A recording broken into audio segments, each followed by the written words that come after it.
What a great episode of Sagrada Reset. Episode 16 did a lot within this episode. I mean, literally the episode nearly starts off with the plan to erase all abilities from this town, which is very interesting because as Kay has been trying to figure out, Samir was to leave the town and forget she had the ability, lose her ability, would that erase her from existence? That's something that he wanted to test and hasn't been able to do, but it seems like Samir wants this to happen, but she wants all abilities to go away.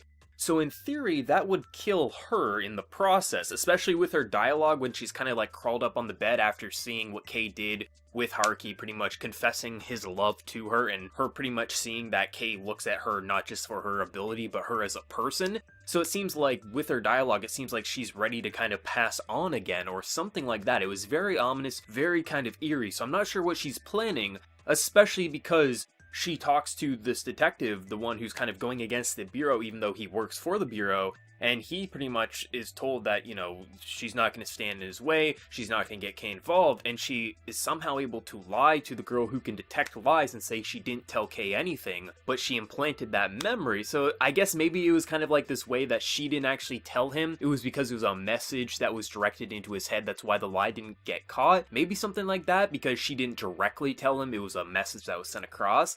But it's very interesting what they're doing, because not only did we get a major progression with a save this time around between Kay and Haruki, meaning we're not going to lose this development, meaning that Kay and Haruki's relationship has gone past where it has been, and Kay himself is no longer locking himself away. He's starting to pretty much show Haruki how he truly feels about her, which is a major thing, especially because they saved, which is very important. But at the same time, we're seeing, I guess, the end goal of the series, where the town could very easily lose all abilities, but for what purpose? Like, what purpose does Samir truly want this to happen? Is if she just wanted to die, she could just leave the town, and probably that would happen. So what she's planning, I have no idea. This could go 1,000 ways, and that's intriguing, especially because it seems like she's trying to help this detective, but at the same time, she's getting Kay involved.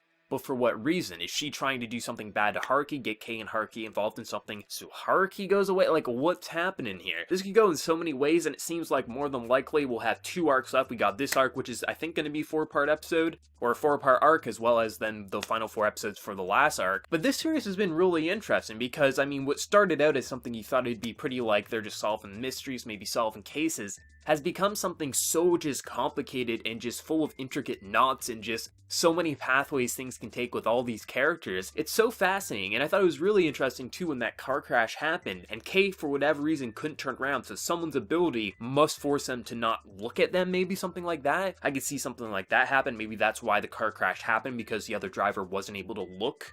I could see something like that happening. But I think Sagrada Reset's been doing a brilliant job of keeping everything fresh, even though we're focusing on the same characters for most of the series. We're introducing new mechanics, new powers, just new story arcs, and it's constantly making you think and not know where the show is going to go, and that's why I've been really enjoying it. Not to mention, I really enjoy Kay and Haruki's relationship, and kind of the struggles that they have to go through, especially because of the reset, erasing Haruki's development, and also just her memories. So the fact that we got to save this time around is majorly important, so we know we're not going to lose a major piece of development. That smile Haruki gave, the first true, genuine smile, that was very heartwarming to watch, and I really like what Kay's been doing as a character lately, especially when you see how much regret and whatnot he had after Samir's death. It's really nice to see how much he has progressed since then. But I love this episode. I'm dying to watch what they do with episode 17 next week and where this arc is ultimately going to go and what Samir's true objective is, because I have absolutely no idea. But let me know your thoughts down in the comment section below. What did you think of the episode and what was your favorite moment? Definitely Haruki's smile there after Kay was talking with her on the rooftop has to be my favorite moment, because it's the first time we truly saw a smile come from her, such as that one. But let me know your thoughts, and before I leave, smack that like button to show your support for the channel. Be sure to subscribe. So until next time, everyone, please take care and have a good one.